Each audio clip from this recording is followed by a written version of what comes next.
Reading with your kids. Hola, ni hao, konnichiwa, assalamu alaikum, shalom, mahaba, moni muli wanji, namaste, jumbo, bienvenidos. Hi, my name is Jedley, and this is the Reading with Your Kids podcast. We are coming to you from the beautiful neighborhood of Reedville, in the southwest corner of Boston, Massachusetts. We are so honored and so wicked happy you would join us in our mission to help families grow closer through reading. Please be sure to tell all of your family and friends about the show. Please tell your kids' teachers and their principal and their librarian. And also, please subscribe to the show on the iHeartRadio app, on Spotify, Apple Podcasts, Amazon Music, Google Podcasts, Stitcher Radio, wherever you get your podcasts. Our guest today is Kimber Fox Morgan. She is here to celebrate Embarrassing George. Before we invite Kimber into the studio, we want to let you know that this episode of the Reading with Your Kids podcast is brought to you by The Power of Series. What a fantastic series of picture books. The Power of Kindness, The Power of Gratitude, The Power of Positivity. 3 great books by Ruth Maylie. Ruth Maylie has owned and operated her preschool and daycare for the past 32 years. She has a passion for writing that comes from her years of reading children's books and her personal and professional life. She's really thankful for the opportunity to help children learn to use their imaginations to embark on make-believe adventures. And she loves the fact that her books can inspire kids to be kind, to be positive, and to live gratefully. You're going to love these books too. All of Ruth's books are Reading with Your Kids certified great reads. You're going to love having them in your family library. Get them today. They're available on Amazon. The Power of Series, The Power of Kindness, The Power of Gratitude, and The Power of Positivity. This episode of the podcast is also brought to you by Fault Lines in the Constitution, the Framers, their fight, and the flaws that affect us today. Written by Cynthia and Sanford Levinson. Many of the political issues we struggle with today have their roots in the U.S. Constitution. Husband and wife team Cynthia and Sanford Levinson take listeners back to the creation of this historic document and discuss how contemporary problems were first introduced. Then they offer possible solutions. Now think about the Electoral College, gerrymandering, even the Senate. Many of us take these features in our system for granted, but they came about through haggling in an overheated room back in 1787, and we're still experiencing the ramifications today. This is a really powerful book.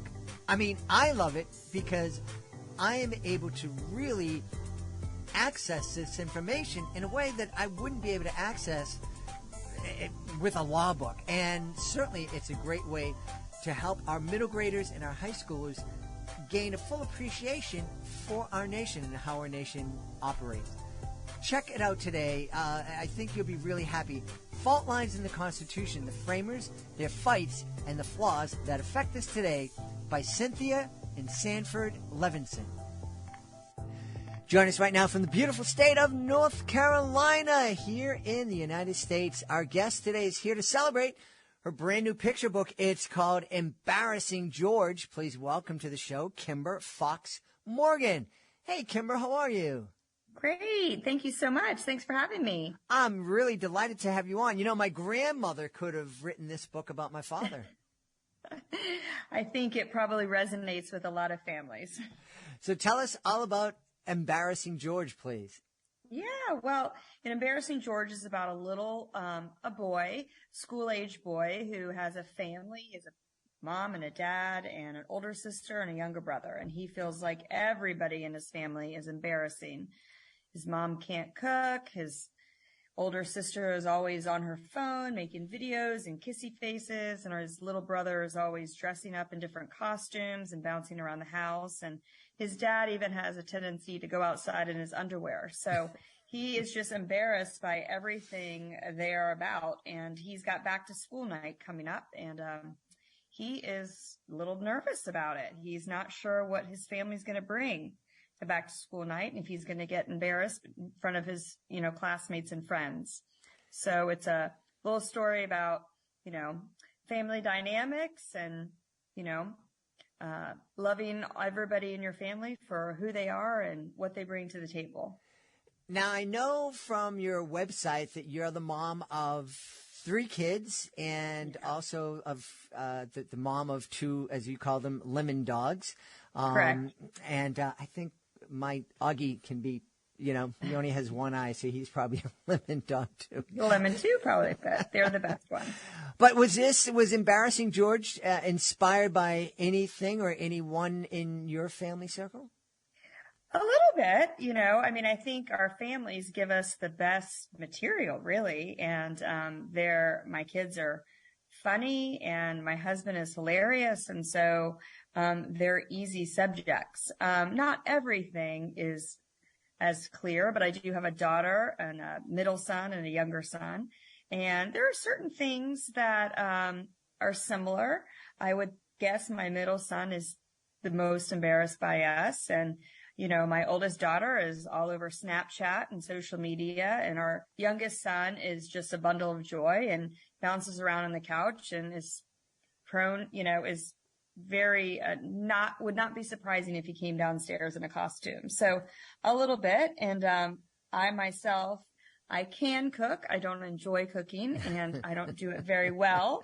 So the mother in the book can't really cook, and I kind of feel the same. I have the same sort of kindred spirit with her. Mm-hmm. And there is a time, my husband's name is George and he is a 3rd. And so in the book, George is a 6th or the 7th in line for who knows what. So he's even embarrassed by his name. And my husband has been outside many times in his underwear. And so, it kind of, we are a typical funny family that just kind of creates scenarios that anybody could easily be embarrassed by in the family. So, Well, so yes, it's somewhat loosely based on the family. Well, those are the families that just create these stories that are going to last a lifetime. I hope so. And yes, and they get embellished and they grow bigger and bigger and bigger, and it's so much fun to tell around the holiday table. So you have that to look forward to. I hope so. Yes. Yeah. So I hope I hope one day they will just laugh at us and not be completely embarrassed by everybody. But it's part of growing up. We're always a little bit, envious of what maybe other people have and not really sure if what we have is what we really want. But in the end of the day, we mostly do. So, yeah. Did you always dream of being a children's book author? I've always liked to write. I figured out I liked to write when I was in high school, and I was an English minor in college and did a lot of writing there, and did a lot of poetry classes and things like that. And then, life happens. I went into advertising and event planning and had my children, and I kind of fell back into it, and I really enjoy it. And so I don't know if I would have said I always have wanted to be a writer, but it is one of my strengths, and I really try hard to live by my strengths. And so I have really tried to do more writing and, turn it into something that other people see. So I'm excited about it. Yeah. And, you're mentioning doing some event planning and advertising, and I'm imagining people listening would say, wow, she's like all over the place. But in reality, I see a lot of connections and similar skills that would make you successful in all 3 of those ventures. Well, I think it's taken me a long time into adulthood to realize, I think it takes everybody a long time to realize what you're passionate about, what your strengths are. And I'm very creative. I'm not crafty, but I enjoy writing and planning things and having parties and gathering people around the table. And I don't think I realized how connected all of those things were until over the last few years. So it has kind of all come full circle into this writing career, which I'm really enjoying. Yeah. And at the same time, you know, advertising, you're telling a story of a product or a service, but that's a different kind of storytelling. Can you share a little bit about the differences between telling stories through advertising and telling a children's story? Sure. I mean, through advertising, you really have to be creative, and you have to kind of show it to the consumer in a way that they'll resonate with and understand. And so it could be any product, the most boring product that you might have to really put some pizzazz to be, you know, sellable and marketable. So, and you have to be very concise, which is another thing you do have to be with children's books as well. Mm-hmm. As you know, they can't be too long. They can't be too wordy. And so, you know, a lot of times less is more, less words, more illustrations, same thing in advertising. Yeah. Such an important concept. And, you know, it's funny. I've mentioned this other times on the podcast. There was a very famous New York Times bazillion selling author, and he had a podcast, and he was joking one day. He said in front of an audience, I read 36 books this weekend, and people gasped, and they said, yeah, I was reading to my granddaughter. And how can people write this stuff? I mean, it's just, you know, 12 words, but it's a real skill to be able to tell a story with a start, a middle, and an ending in 500 words, in 30 seconds for our commercial, in one image. And that's what's happening in picture books and advertising. It's boom, we have to dig down to the message, get it out there, and deliver it in a way, and it has to hit people. Right. And a lot of times you have to, you know, the saying of killing your darlings, you know, you have to do a lot of that. You have to cut a lot of things that you really liked, or a lot of things you even really felt like you wrote well, because a lot of times you don't need it. You can show it in other ways. That is one of the biggest things I've learned writing children's books, is the editing process is so important.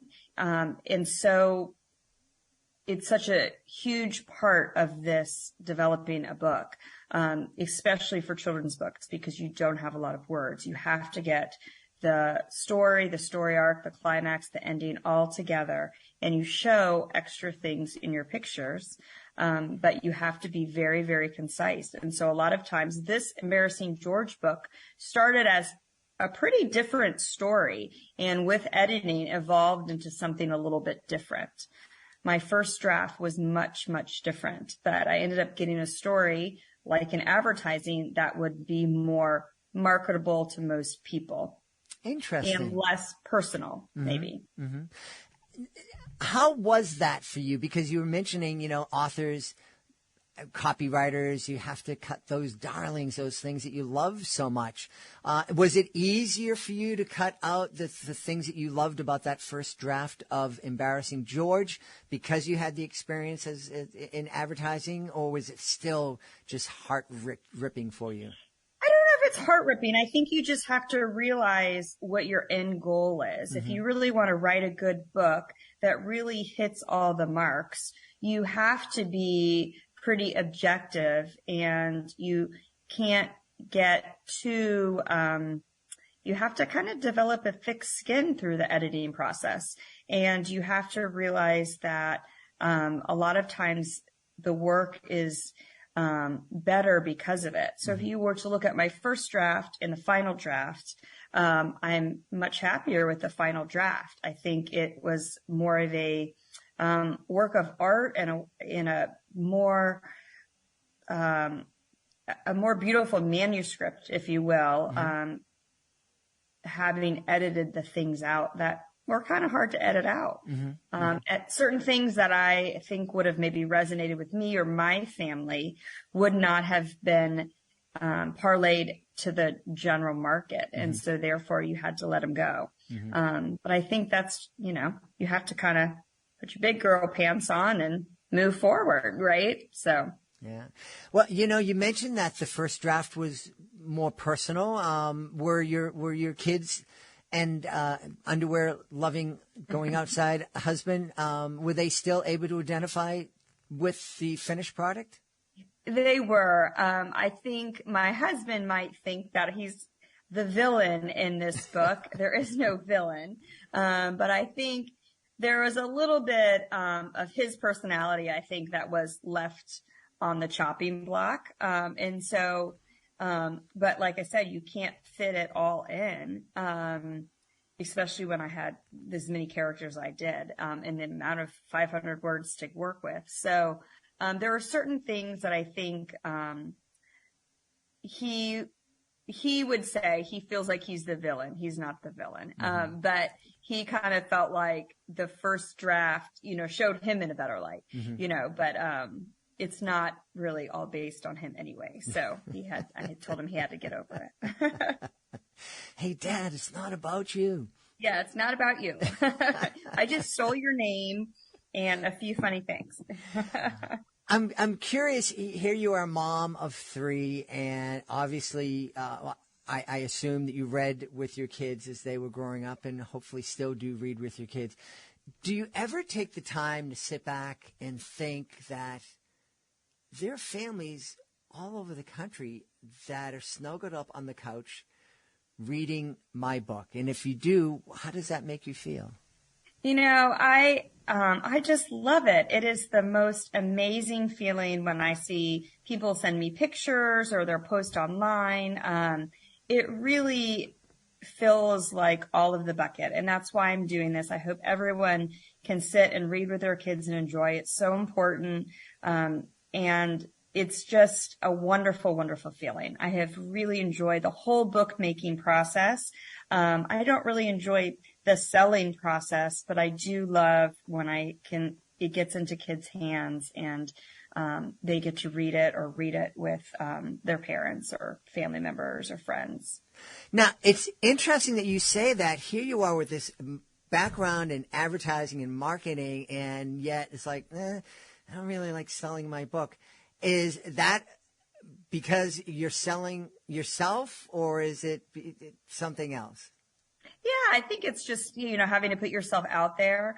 Nowadays you're on podcasts and you're on Instagram and you're making reels and, the parts I like are reading in the schools and in bookstores and connecting with people. I don't like, having to sell myself as much, especially online, that you have to do these days, creating content and things like that. It's a lot of work.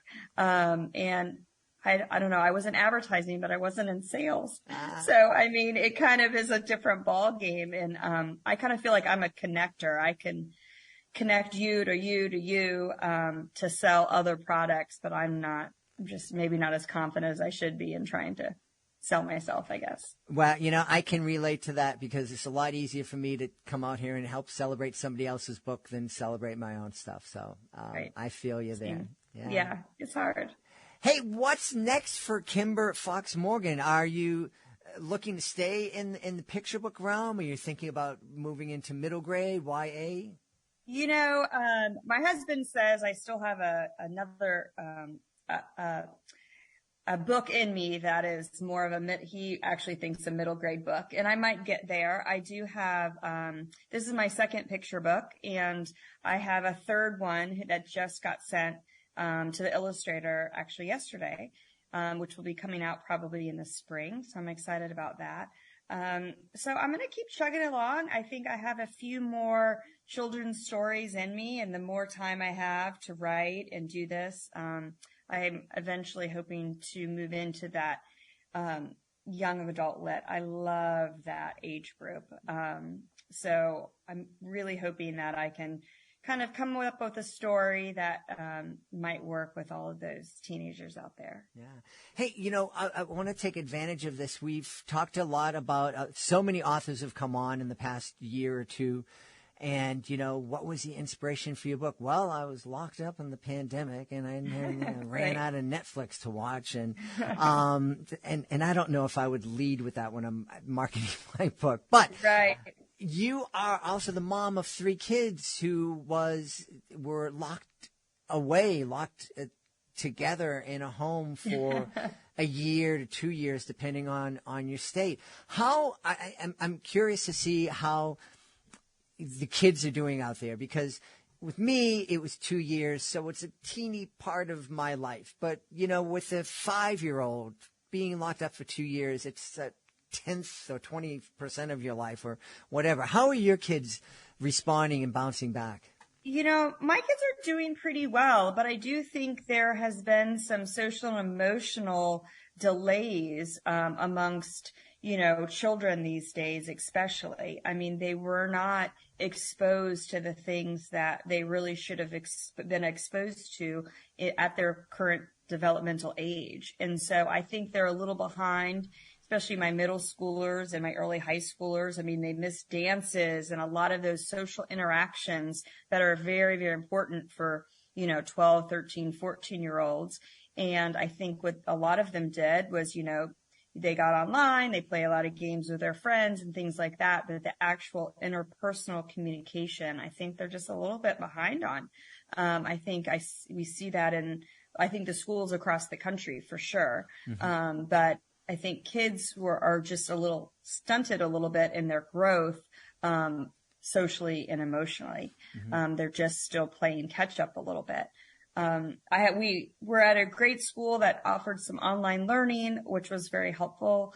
But I do think it's a hard catch up, and I'm hoping this school year people can get a little bit back up to speed a little bit, because it's very important. They did miss out on a lot. Yeah. And that friendship, the ability to interact and the ability to fall down and make mistakes and get embarrassed in front of your friends and learn that, I still survived. They laughed at me when I fell down, but the world didn't come to an end. I'm really surprised and I'm really happy. And those are important lessons. Very important lessons. You need to feel a little bit embarrassed. You need to build your self-confidence. You need to go through all of those things that, adolescence and, middle ages really come with. Mm-hmm. They have to have those experiences to be able to keep going and growing forward. Otherwise, they're going to get out to the real world really not ready. So, yeah. And everyone needs to keep reading. Yes, absolutely. Well, one of the things, Kimber, that you shared with me before we started recording is that you and your family took a vacation here to beautiful Boston and Massachusetts. Mayor Wu would be upset with me if I didn't take a chance to find out what it was that you loved most about being in Boston. Oh, wow. What a vibrant city. I had actually never been there before. We went to a great food hall right downtown. We stayed on the water. We visited some college campuses. We went and checked out Harvard, which is fabulous. It was beautiful. And everyone was just so nice and actually friendly. And it just was a beautiful weekend up in Boston. And it was just really nice to see. So. Awesome. And I liked seeing now that, COVID's a little on the back burner, that people were out and about and, taking advantage of everything the city had to offer. Awesome. Well, yes. Thank you. I'm glad you had a good time here. I'm glad you had a good time on Cape Cod and on Nantucket. I think people are going to have a good time finding out more about you and more about your book. So where can they travel to learn more about you? Sure. I have a website. It's kimberfoxmorgan.com. And my books are on Amazon, and my Instagram page is I'm pretty active on it, or I try to be, is Kimber Morgan _writes on Instagram. Awesome. So, yeah. We've had a really fun time speaking to the author of Embarrassing George, the second picture book from our guest, Kimber Fox Morgan. Hey, Kimber, thanks so much for being with us. Thank you so much for having me. I enjoyed speaking with you tonight. Please be sure to join us for the next episode of the Reading with Your Kids podcast. Our guest will be Jen Calanita. she'll be here to celebrate her middle grade novel. It's called 12 to 22. That's the next episode of the show. Hey, if you haven't done so already, we would love for you to connect with us on social media. Facebook.com/readingwithyourkids, at Reading With Your Kids on Instagram and TikTok. We have a great Reading With Your Kids page on Pinterest. We have a Reading With Your Kids channel on YouTube. And if you're on Twitter, please follow us at JedleyMagic. And of course, we would love for you to visit our website, readingwithyourkids.com. We've recently redesigned the website. We really love it. We'd love to know what you think about it. And the way you can let us know is by using the contact button at the top of the page to send us a message. Let us know what you think about the new look of the website. You can also let us know what we're doing well here on the podcast. We'd really love to know what we could be doing better. And we would especially love to know who you would like to hear on a future episode of the Reading With Your Kids podcast.